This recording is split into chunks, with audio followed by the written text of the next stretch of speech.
This is The Edge.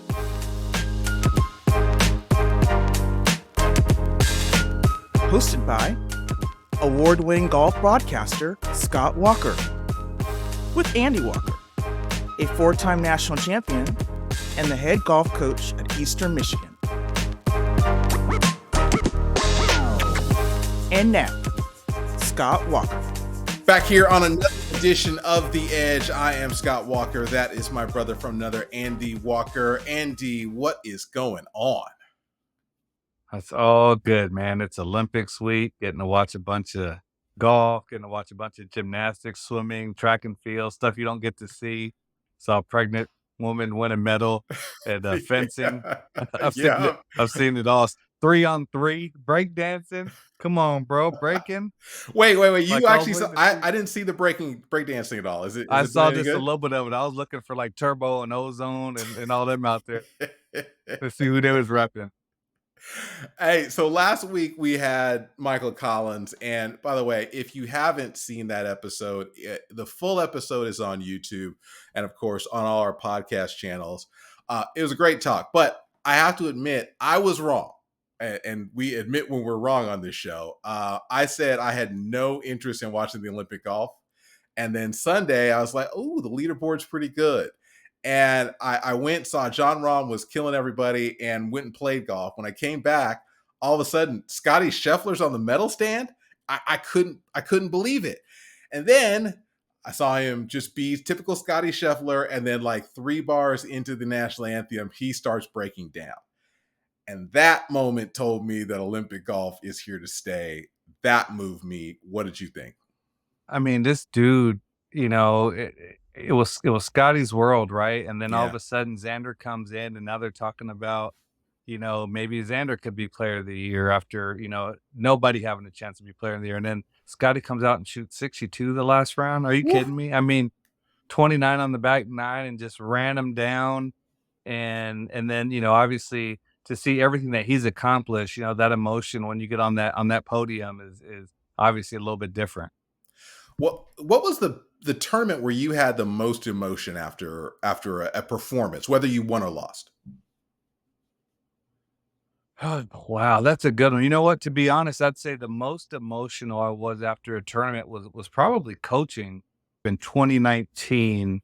My dad had just kind of been diagnosed with cancer, and everything was real emotional. And so be able to call him when we got done and tell him that we had won a national title, and all the emotions that are going on during that time, it was like, I kind of felt like I had done it for him.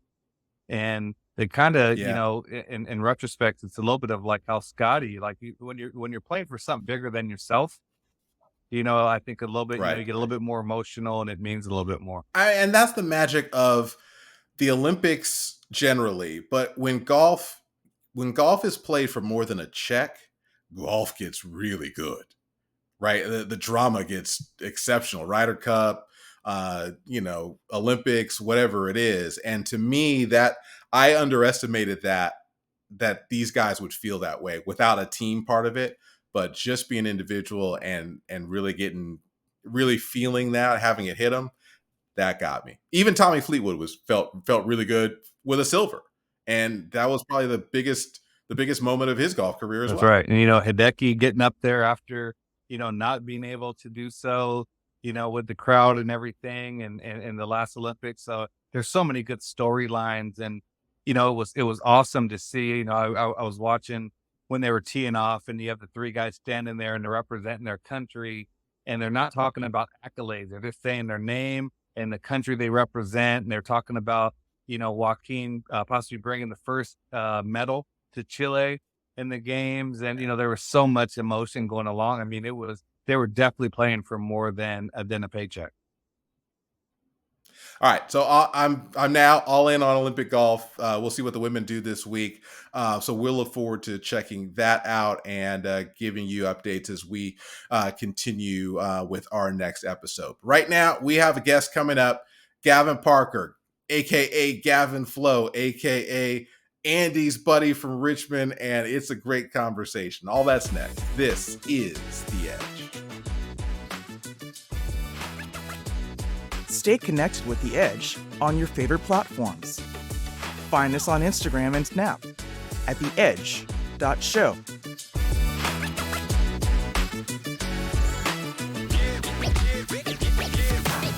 Bro, we outside right now, man. We at Pete Dive River Course, playing with my boy Matt Fisher, aka Mr. Short Game, and Marquez Brownlee. It's pretty dope, dude. Both of these guys are huge on social media, especially YouTube. But I'm out here just being me. I got 116 to the stick, into the wind. I'm gonna go a little softy right here. But dude, this is why I play golf, man. I love to improve at it. I love to teach it. I love to compete. I love to win. That's why G. If you need to know anything about our next guest, that clip will show you everything. That is Gavin Parker, PGA, aka Gavin Flo. Gavin, welcome to The Edge. Man, thank you so much for having me, bro. I'm so excited. Why does that thought process of I just want to play hard, I want to compete, I want to teach, and I want to win, why does that sum you up? That's why I play golf. I think a lot of people forget that because of how difficult golf is, they lose kind of their will. And I lost my will a long time becoming a golf professional, teaching in this business. And the guy here at the bottom of the screen, Coach, I think he unintentionally re-sparked my interest to get better at golf. I didn't take my game as serious and I lost my way. I forgot why I play golf, but this past year I made an effort to remind myself why I golf, and I golf because I love to teach. I love to improve at it. I love to play it for the sake of playing it. But most importantly, I love to compete.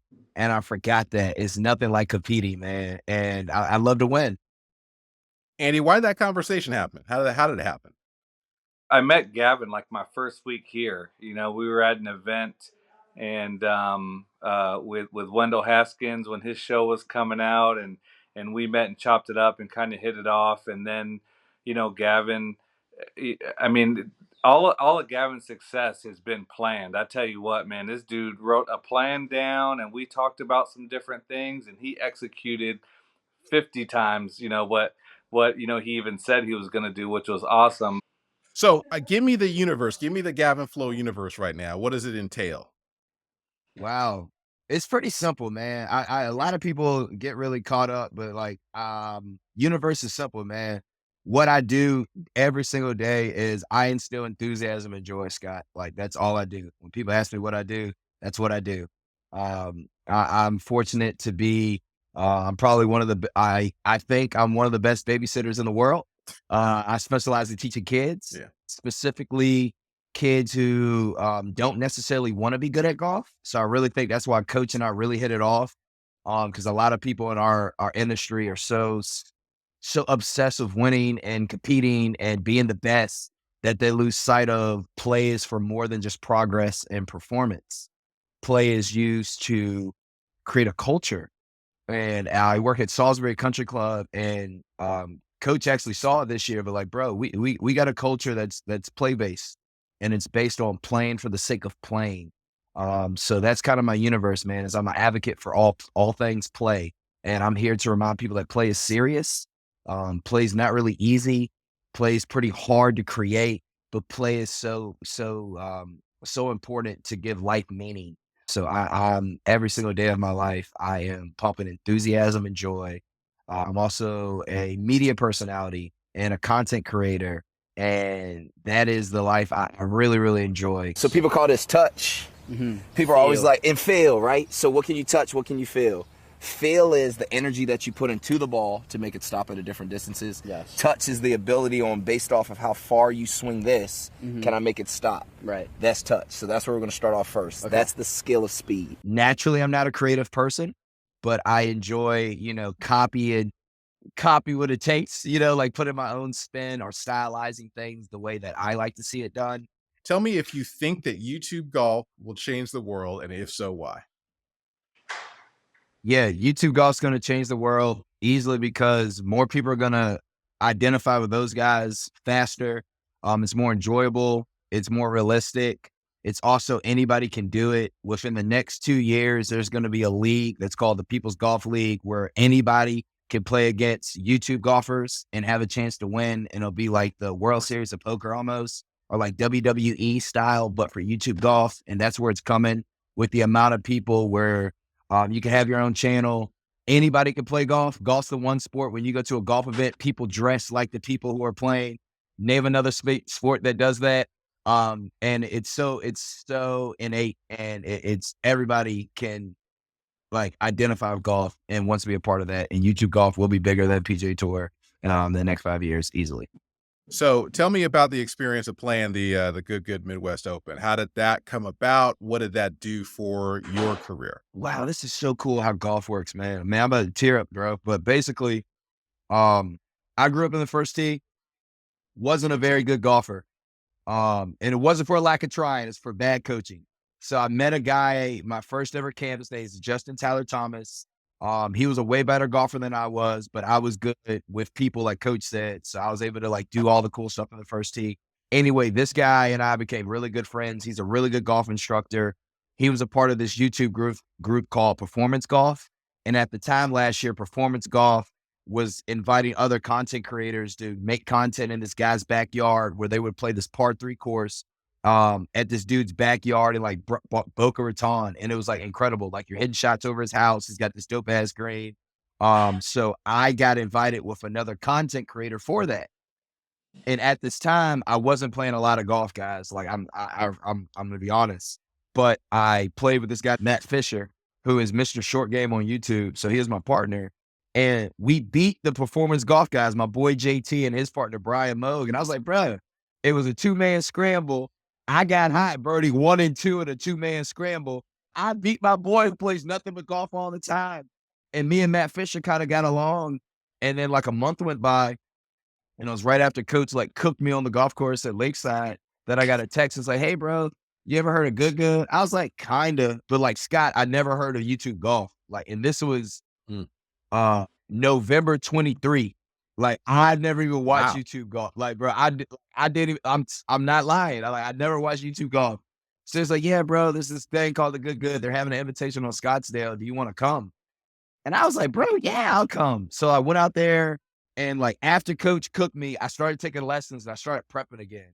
We did a good time in Scottsdale. So we got re-invited for the French Lick one, and the French Lick one was awesome. I prepped so much harder. I played the best I could play.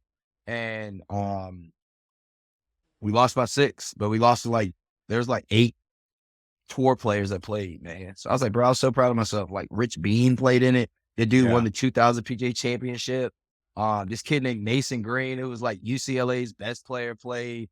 But this dude named Brad Donkey, who's like legit tour, like, bro, Michael Blockett is like, bro, I played so good and lost by 6. And like, I'm a golf pro. Like, it was crazy, man. It was so cool, man. Like I'm a normal dude and I'm out here signing autographs. They didn't know who I was, but I'm signing autographs, bro.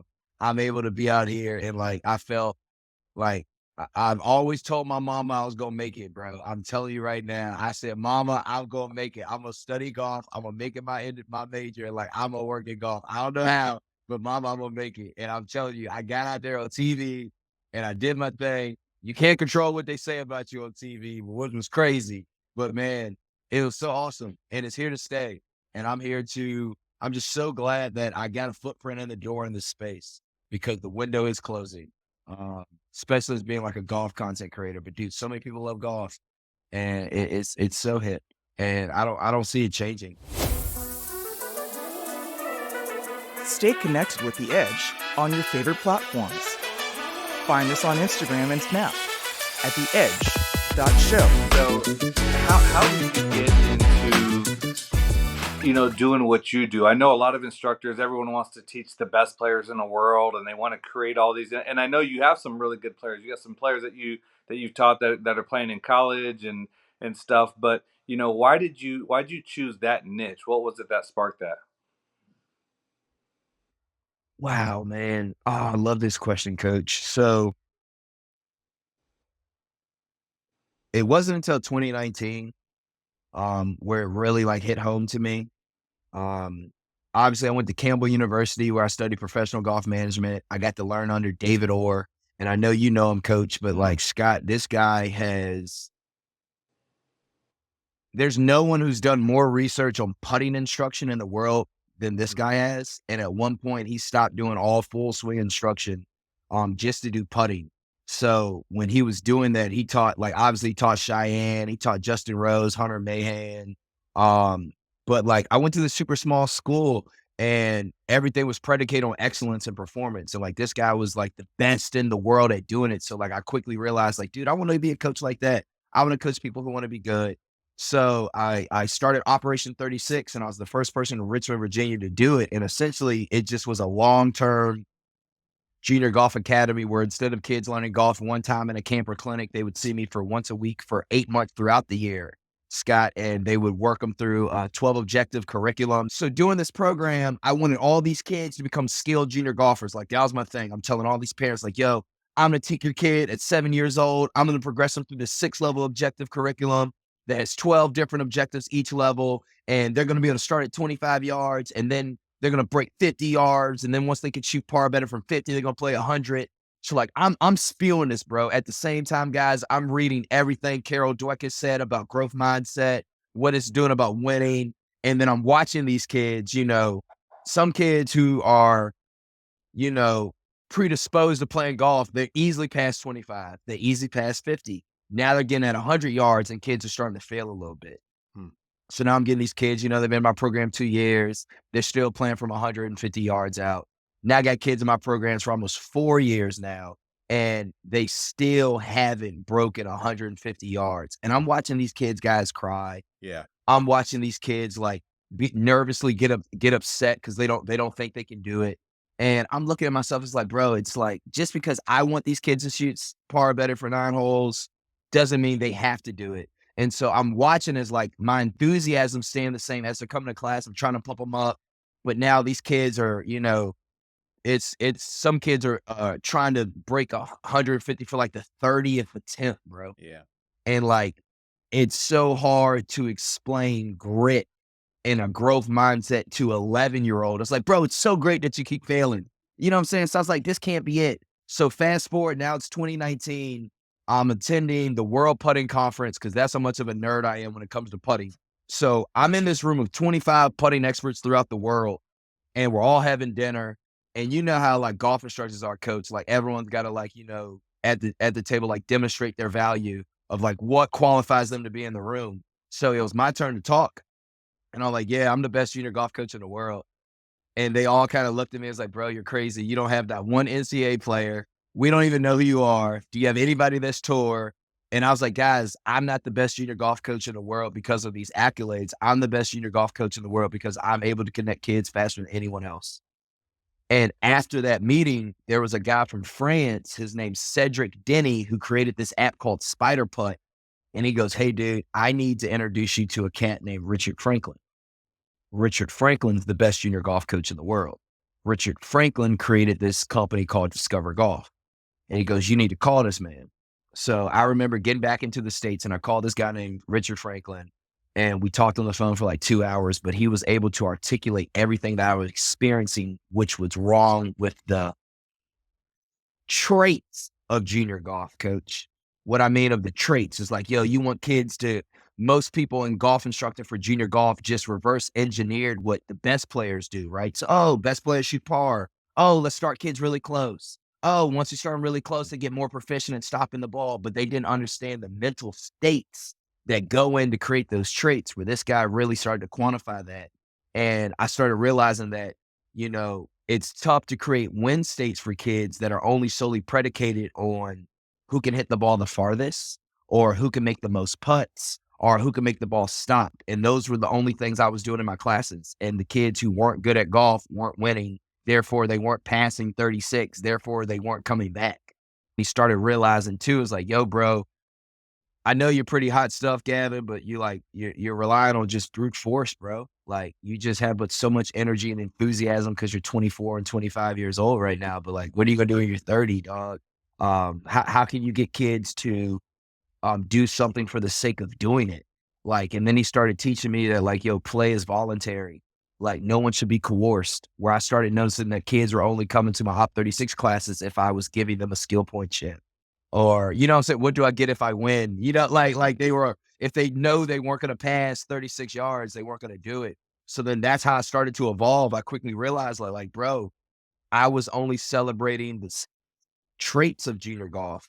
Oh, look at your kid shoot this score, mom and dad. Look at your kid demonstrate, oh, how well he can grip it, mom and dad. Look at your kid demonstrate how far he can hit it. But I didn't understand the mental states that need to create those traits. And if you could start working on those states, how to get kids intrinsically motivated to want to take this stick and hit a ball, but you got to create something that's compelling, that creates like an emotional uplift. It's way harder to get a kid who, you know, gets picked last at everything they do at school, or you get the girl who's completely burnt out with gymnastics and doesn't want to do that anymore. Or you get like the mouth breather kids, guys that like, they're the intellectuals, but they're the ones who are going to take over the world one day. Right. So how can you give them an opportunity to demonstrate superiority over their fellow species?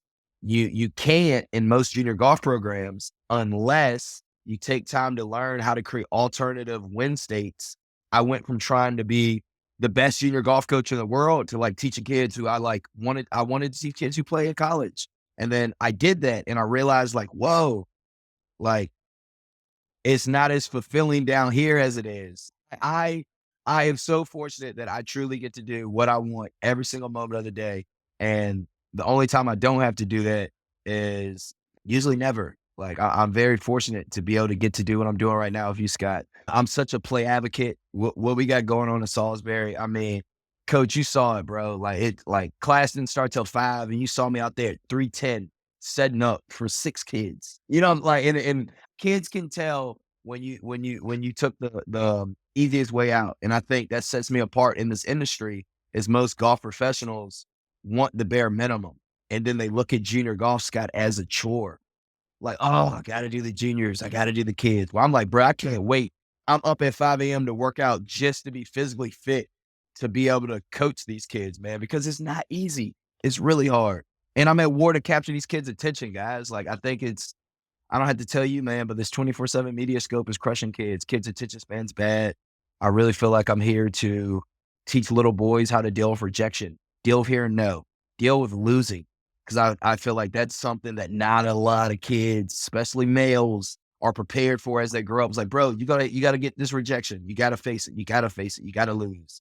And then the same thing, it's like I got environments where girls are thriving. Like 40% of my academy is girls based, and we're encouraging girls and we're empowering them through play. And they're able to compete for the sake of competing, not to be the best, not to lose, but like they're competing because they want to compete. And that's so innate as just our species. One of the things that I was thinking about just watching some of the things you're doing is, what does a win look like now? And I'll say this in a couple of different ways. I mean, you talked about, Gavin, about this idea of, I think you attributed it to George Gankis and saying, hey, I've got to decide to be great before I can be great. I have to know that I'm great before I show that I'm great. Right. Your career is in a different place than Andy's career was when he's starting, because for Andy, it's really easy. My win is get on the Korn Ferry Tour, get on the PGA Tour, win events, be a professional, teach as many people as possible. Those are wins. Those are easy things to do. Now wins are different, because the golf career might look different, because being a content creator is part of it, because teaching's a part of it, because there's so many different things. Andy, right now, it's really easy.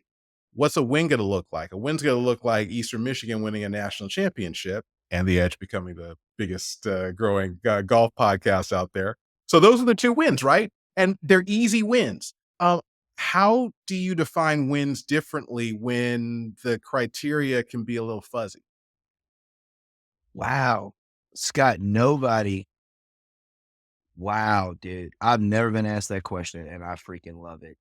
When I say this, bro, people always laugh at me, but like, for my junior golf, man, I judge wins by the amount of smiles I see on a kid's face, by the amount of laughter I'm seeing, by the amount of tears that are being had. I think I judge win by the amount of harmony that has happened, the amount of triumph that's been demonstrated, the amount of joy that's happened, the amount of wonderment, the Like it is so important to just experience emotions. And I am truly trying to make memories happen. And the only way to make a memory happen, Scott, is to have some type of emotional uplift. So like that from a junior golf state win, my win is just like, yo, did kids cry today? Yes or no? Yeah. And tears are so good because we have them for a reason. Did a kid demonstrate superiority over their fellow species today? Yeah. Yes, they did. Did kids compete today? Did a kid do something they didn't think they were ready to do? My daily wins start like this, guys. It's like I have a goal where I got to do 100 push-ups every day. Not for like fitness related, not for vanity. It's just purely for me to do something hard every day and like suffer daily. I'm working on what a win looks like in a media spot, bro. I really don't know what that is. I'm trying to judge that because I figured I experienced so much success early on with social media that I became a golf coach on social media instead of being myself. And if you meet me in real life, Scott, I'm very much a media personality, Yeah. but online, I'm like this golf pro dude. So like, I'm trying to like do a better job of blending in and being more of myself on there. So like, that's a win for me is be like, yo, I'm actually Gavin. Yeah. But dude, that's such a great question, man. I need to work on, I It's don't know what what we a win do. looks like from a media personality standpoint, dude. Yeah. So, that's so tight, dude. This is what we do here. Have you seen that change, Andy, over the years? Like, that winning looks different for different generations now? Oh, definitely. I mean, the players that I coach now, you can't say the same things to them that my coach said to me, right? Or even 5, 6 years ago that I could say to my players, right? Everyone's is touchy and everyone's so PC. No one's looking to listen and learn anymore, right? Everyone's looking to speak and prove their point, right? Everyone has an opinion. I mean, before it was you go out and first place won. All Yeah. right. Now, if you participate, that's a win. And it's, if you tried hard, that might be a win. You have to teach them a different way. And I think that's one thing that Gavin does well is he adapts, right? He adapts to his audience. And whether it's social media, which he kills it at, and he gets to play a different role, or whether he's at Salisbury teaching his clinics there or his juniors, he adapts to those roles. And so we were just talking about my assistant coach and I, Ryan, were talking about how we're going to structure some qualifyings at the beginning of the year in a couple of weeks. And, it's not going to be a long qualifying like we usually have. We're going to have shorter qualifyings, and the only people that qualify are the people that actually win. So to finish third out of an 8 or 9 man team, doesn't qualify you. You may finish fifth and expect to play in the top five. That doesn't qualify you off the bat. We want to teach these, everyone how to win. And if you can't beat the guys in your team, you're not going to beat the guys in every other team. And so, it just really kind of changes how we have to go about teaching people to win, because we're in a game where you lose all the time, right? I mean, we miss fairways all the time. We miss greens all the time. We miss putts all the time. And so, we've got to create wins. And I think it's different with every, with every 4 or 5 years with the people that come, kind of generationally. You got to recreate what a win is. That's one thing that's so important. It's like, you got to learn how to win because a lot of people get scared of it. And then that's when you mess up. Like, I think that's why I play golf. I play to win, bro. You got to win. There's nothing like it. It's the best feeling ever. um, and I think but the only way you win is by playing, and you play and if you can start off by playing for the sake of playing because you enjoy playing, you'll experience the win. But if you only play to win, or if you play not to lose, you're cooked. So how can we evolve the way that people experience golf? And I think there's different levels, and I really get so upset with the word fun that's used in my profession, especially. But like, no, we're just doing this for fun. Can I just hit this ball for fun? Oh no, they're serious golfers. No, bro. Fun is fleeting. Fun's not good enough. And fun, for some reason, is the judge, jury, and executioner of everything that I do. And I think it's so important that I'm teaching kids how to win and be good and Wait, compete. okay. So when you're talking about fun, then you're saying, can I hit this for fun? The definition of fun is, can I hit this without any stakes or consequences? When in Yeah, bro. I reality, think the people thing forget is, they're like, you're having yeah, fun normally, so you may as well have stakes or exactly. consequences to go with it, right? Yeah, the literal definition of fun is the anticipation of a reward. And everybody experience, like, there's like 8 different types of fun. There's fun, like right now, I'm having so much fun just talking to 2 guys that I admire. I'm also having fun to be filming a podcast. It's also fun for me just to talk, period. It's also fun for me to talk about golf. There's some people who like to be with their friends, so that's fun. There's some people who want other people to know that they won, so that's fun. So, like, for some reason, oh, did you have fun today at Gavin's camp? You know, like, dude, that word's so overused. It sucks. They always use that to define something. It's like, man, once again, that's like people say, oh, we play games. No, you don't. You don't know what a game is. Like, a game's a series of meaningful choices to a quantifiable outcome. And there's such things as bad games and good games. So that's what I'm saying. Fun. I'm trying to eliminate that word and what separates my junior golf program from anybody else's. Like, when your kids get picked up from my camp, I don't want you to say, oh, I had fun. I want you to say, yeah, I won a brand new club today in the club challenge because I was the person who won the end of day mission. You know what I'm saying? We have the highest ball count of any golf camp in Virginia. Our kids hit so many shots to a target with intention. They're not just hitting to hit. They're trying to win. So, like, they don't even realize they're getting they're getting better faster because I'm constantly creating a variety of task constraints. So they're developing so much skill, and it's done through play. So they're mapping in these meanings that's more like, it's more intentional. They're going to start gripping it better because they want to win. That's more compelling. They actually care about the outcome of the ball. And once kids start to care about the outcome of the ball, Scott, then learning can be had. Now their brains are more malleable to be like, yo, coach, I keep hitting it to the left. Why? Oh my gosh. I thought you would never ask, Johnny. Let me show you. Where I think so many people start off with, this is how you hold it. This is how you stand. And kids are like the driving range is where junior golf goes to die, Scott, because kids get bored after, oh, it's fun to hit my driver. Oh, look how far I'm hitting it. Oh, I got 4 hours left of camp. I can't keep hitting driver. You know what I'm saying? Like, how do you get the kids coming back? What do you think about this idea, right? That kids are soft, right? Because they said that about Gavin's generation. They said it about our generation. They said it about our dad's generations. Everyone says it, but what effect does the change of kids and their temperaments have once you get them at a college? I think kids are soft because we allow them to be soft. I mean, remember what Bernie Mac said? He said, "We some punk ass parents, right?" I mean, and that's the thing when you allow your kid to react a certain way and you condone that behavior, then soft is what you're going to get, right? If you teach them how to cope, if you teach them how to deal with things, just like Gavin said earlier, I'm teaching kids how to fail, right? And, Yeah. and deal with failing, and I'm teaching them how to deal with winning and not be braggadocious about it, and all these different traits. I think it falls on our shoulders. When a player doesn't play well on my team, I look at me and say, what could I have done better? Hmm. Right? What could I have done better as a coach to these players? If we don't play well, I didn't prepare them well enough. It's that they didn't execute. I don't believe that kids are unteachable. I hear that all the time from coaches. That kid's unteachable. It's like, no, it's not unteachable. You better find a different way to get to him. Yeah. And that's the thing is, I think it's easy to pass it to them and say, well, the kids are soft. Well, we're the parents of those kids. So if they're Mhm. soft, then we're soft. And So so, how does it the change the thing is, golf though? How does it change the golf?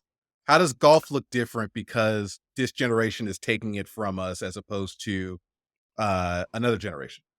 I think golf looks great right now. I mean, I'm seeing tons of bomb players in the Olympics, shooting zero every day, and I'm Yeah. seeing all these different, tours around the world where people are getting paid hundreds of millions of dollars to go play 3 rounds in shorts.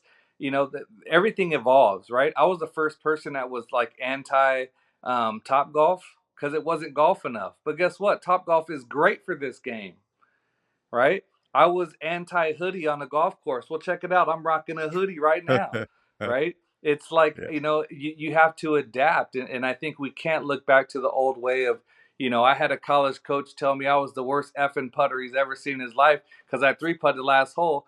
I still shot 66 that round, but I 3-putted the last hole, and he gave it to me, and I ate it. If I go tell someone on my team they're the worst effing putter I've ever seen, I'm going to have to meet with HR. I'm going to be meeting with the AD. The parents are going to be calling and everything, right? So it's we allow these things. The parents are calling. My dad was never going to call. My mom was never going to call the AD. We didn't even know who the AD was in college, right? But now there's so much access and there's social media and and all these different things that it turns everyone soft because everyone right now is living a lie. You see these people posting, they're posting stuff on Facebook and Instagram and Snapchat that aren't true. You're not that cool. You're not doing all these things. Yeah, you may have played, this golf course that day, but post the 78 that you shot. You're not posting that. You're just posting that you're at that golf course and you're swinging 115 or 123 miles an hour, which nobody is, but everyone says they are, and they're doing all these different things, and it's like, but we get to create this lie. So when the lie gets exposed and we get our feet to the fire, we don't know how to handle it because like, hold on, everyone in the world just praised me for doing all these great things, and you just told me the truth. Average players want to be left alone. Good players want to hear, some good coaching, and great players want to hear the truth. And that's the thing is not everyone wants to hear the truth anymore. And the truth sometimes is, guess what? You're not good at this. But it doesn't mean you can't get better. But guess what? You're not good at this. I'm not going to just tell you try hard tomorrow and anyone can do what they want to do if you set your mind to it. That's a lie.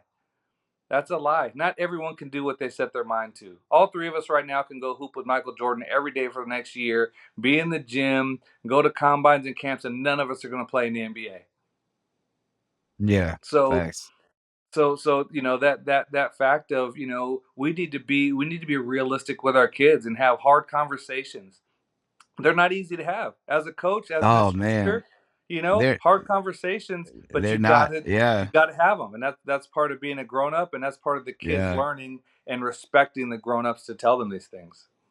I hate that you had to say this where you're like, man, you gotta teach kids not to be braggadocious. I think it's so important to be braggadocious. Sometimes you gotta let people know you win, bro. That's why I kind of like what Noah Lyles was doing, bro. Like, hey, Yeah. boy, like talk your Well, stuff, bro. you Like, I know love me. it. But It's one crazy. thing, Yeah, I know what you. You're well, one gonna thing I talk don't that lack talk. is confidence, and I'm not gonna not shit talk. But guess what? There's a time and a place for it, right? Yes, sir. There's a time and a Facts. place to let someone know I just dug in your ass, and there's a time and a place to just show them, and you don't have to say anything, right? And so it's And this that's is where yeah, and this is where our kids need to be adaptable, right? They need to be Gavins. They need to yeah, learn to adapt to the environment. When's the right time to say something? When's not the yeah, right time? Because guess what? I guarantee if just like I mean, we're boys. We're all friends right now. We're cutting it up. We're doing what we need to do. And guess what? We're dropping a couple F bombs and shit and damn and all this stuff, and it's okay.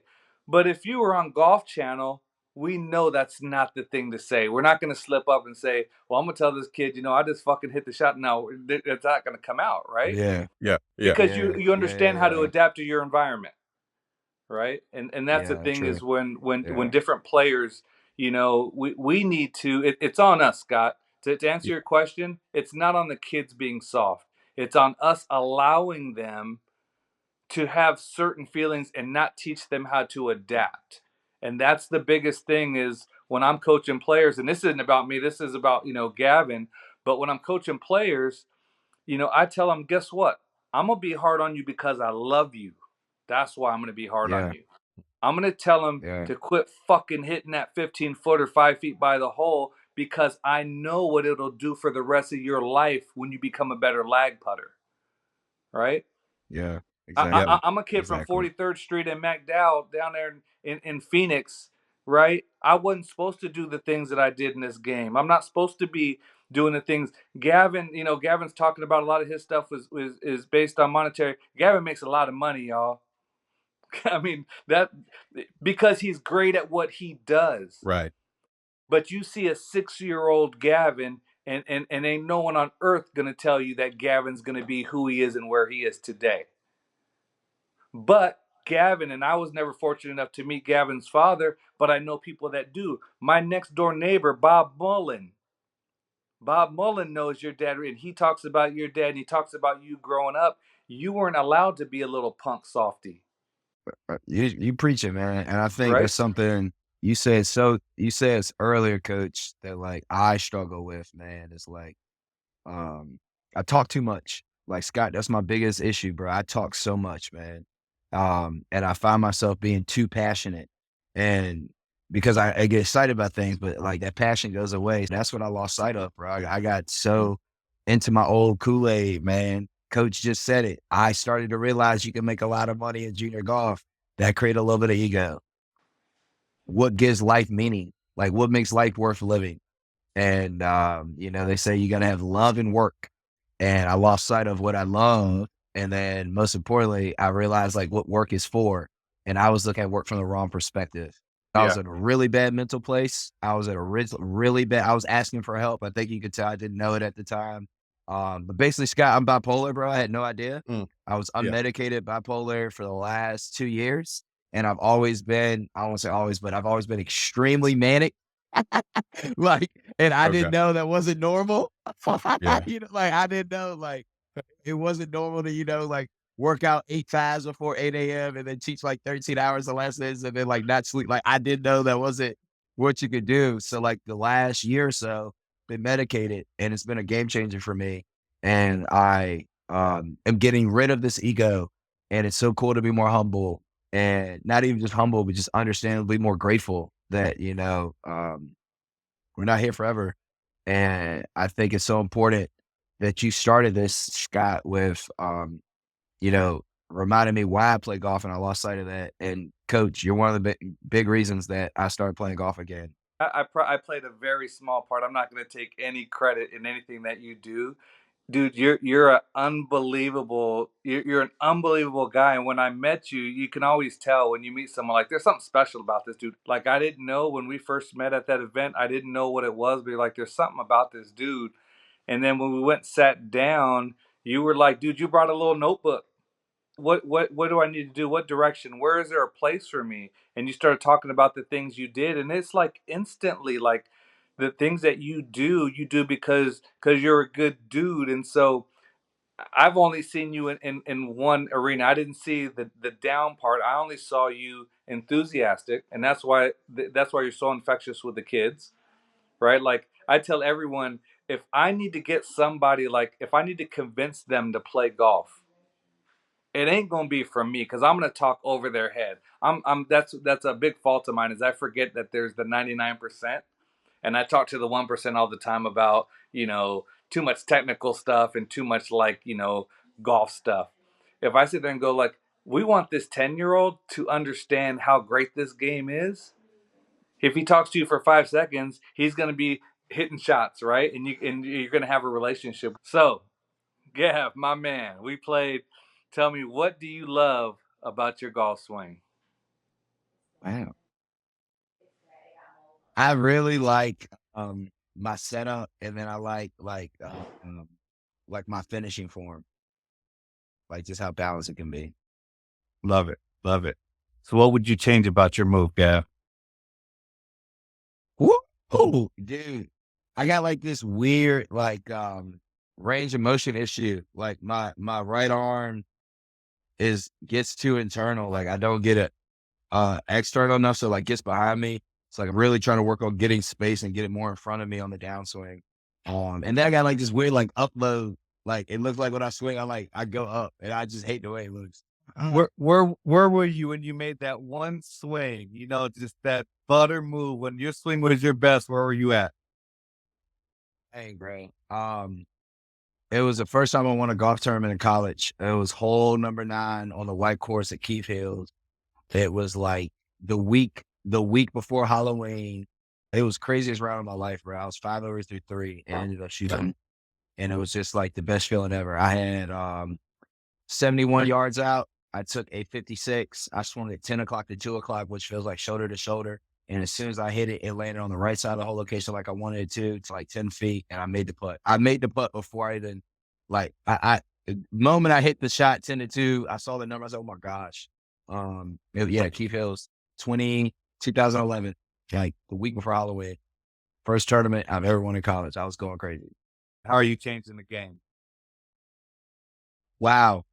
I'm changing the game truly just by putting enthusiasm and energy into junior golf, man. I am teaching it one day at a time. And I think it's as simple as that, man. That's what I'm here to do. I'm here to instill enthusiasm and joy. Love it. That's perfect. Gavin Parker, this has been a pleasure. Thank you for this was allowing tight. us, spending some time. This is what we do. But thanks for joining us here on The Edge.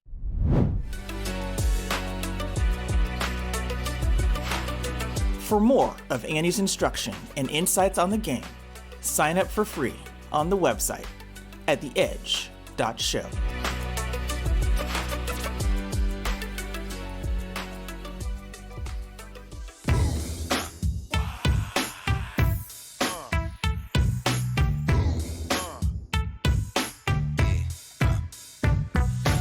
Okay, so that sound you hear is what Andy dreads every episode of The Edge. This is the bar's exam. Andy, I'm going to give you a New York MC. Actually, well, it's a collab album. So it's a New York MC and an MC from the Midwest.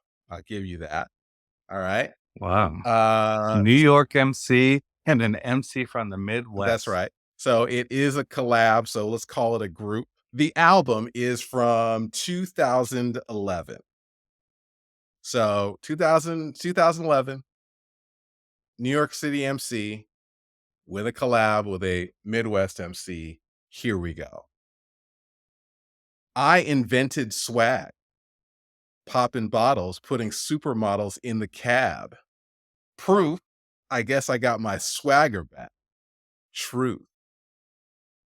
Andy, do you know this MC? Say it again. Yeah. All right, here we go. A little more hot sauce. Swag. I invented swag, popping bottles, putting supermodels in the cab. Proof. I guess I got my swagger back.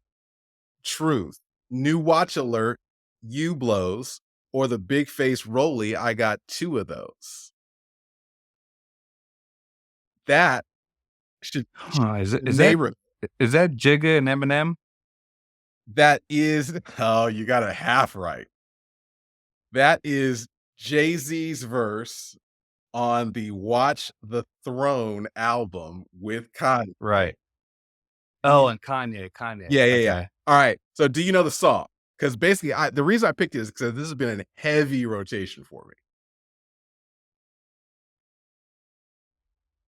You won't get the song. Here we go. The song is Otis. I don't know the name of the song. The song is Otis.